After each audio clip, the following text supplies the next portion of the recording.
So let's take a look at problem 2 on the practice exam. So we need to scroll down there.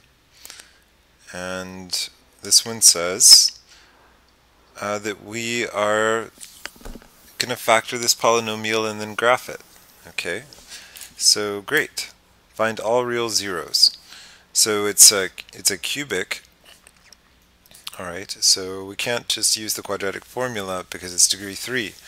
So what we need to do is use the rational roots test and see if we can guess a rational root, and then if we can, we'll divide it out, and then we'll have a quadratic, and quadratics are easy because we have the quadratic formula. Alright, so what does the rational roots theorem tell us here? It says that if there's a rational root, p over q, then p divides 9, and q divides 2. Okay, so let's list all the possible rational roots. Alright, so here are the possible rational roots. We have plus or minus 1, plus or minus 3, and plus or minus 9. Okay, and for q, we have q could be plus or minus 1 or plus or minus 2, so that gives us these other possibilities, plus or minus 1/2, plus or minus 3/2, and plus or minus 9/2. Okay, so let's just get started. It's always worthwhile to check and see if Descartes' rule of signs can help us at all. So it tells us there's one sign change, right? So that means that there is exactly one. Okay, so we know that there's exactly one positive root. So that's helpful. It doesn't mean that the positive root is necessarily rational, but it's still good to know, okay? So that's one thing we know. Let's start with 3. Let's try the root 3. So the coefficients of this polynomial are 2, 5, -6, and -9. Bring the 2 down. This gives 6, this gives 11, this gives 33, this gives 27, and this gives something that is too big, right? But I'm going to go ahead and do it anyway because you can see that what we're getting here is an upper bound. So this is going to be 60 plus 21 is going to be 81. Oh, right, because it's 3 to the 4th power. Alright, so add this, and what happens? You get 72. So notice that all these numbers are positive, okay? So that's good, because that means that there is no root bigger than 3, and so that means we don't have to consider positive 9, okay? So that saved us a step. And we could try some more things, but I have tried some things on my own, and when I did that I found out that positive 3/2 is a good one to try. So let's do positive 3/2. So how many times does 3/2 go in? So I've got 2, 5, -6, -9. Bring down the 2. 3/2 times 2 is 3. This gives me 8. And so 3/2 times 8 is going to be 3 times 4 is 12. And this will be 6. And this will be 9. And great, excellent. So we just found the hardest thing, right? We've got a quadratic now, so the rest is going to be easy. So let's try to remember the polynomial. So I can scroll down. It's 2x cubed plus 5x squared. 2x cubed plus 5x squared. And then that's all I was able to remember. The other things are -6 and -9. -6x, -9.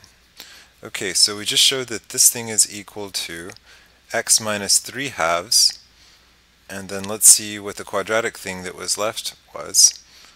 It was, there are its coefficients right there, so it's 2x squared plus 8x plus 6.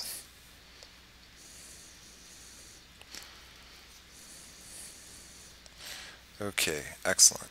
Alright, so we are continuing our mission here to finish A, which says find all the real zeros. So now all we have to do is find the zeros of this quadratic.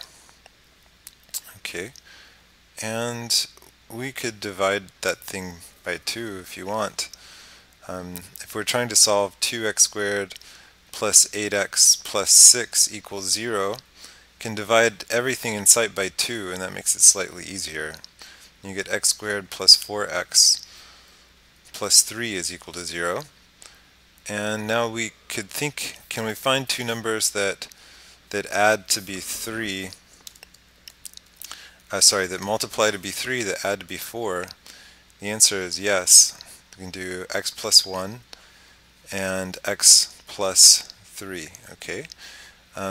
So this is excellent, and so we've completely factored the polynomial. This is equal to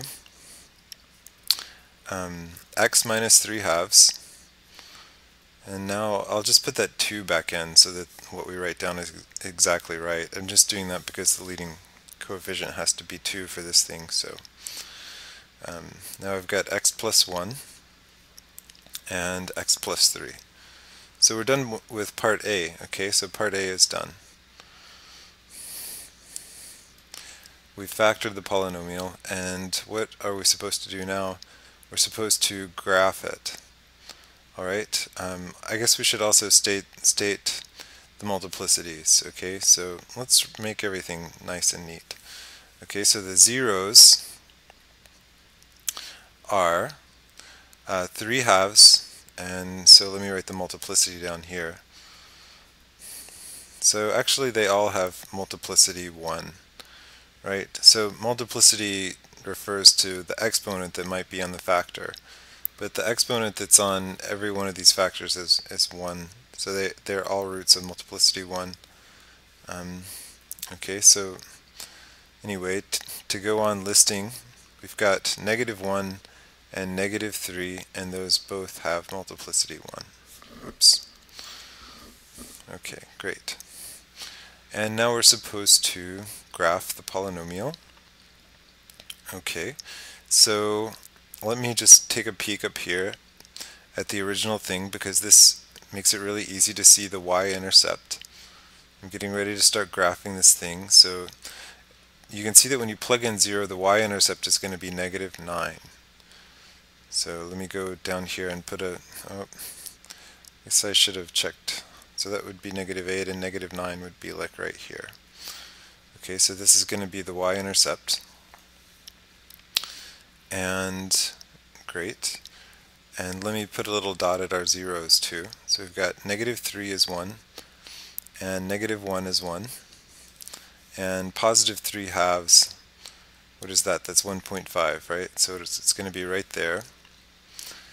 And I know some things about the end behavior, because this polynomial is degree 3 with the positive leading coefficient. That means it basically looks like this. So that's its end behavior. It's going to go to -infinity on the left and +infinity on the right. So I can go down now and finish my picture. By the way, the multiplicities tell me that I go straight through at every root, right? So if the multiplicity is odd, then you go through the root. If the multiplicity is even, then you kiss it and bounce off. So let's go down and finish the picture.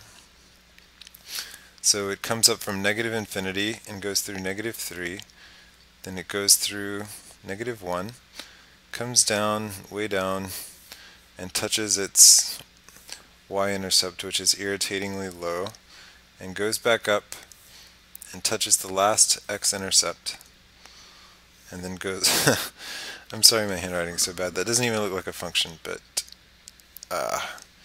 you know, like that. Okay, and that's a horrible mess, but it's close. It's got some things in common with what the function actually looks like, and I think it's good enough.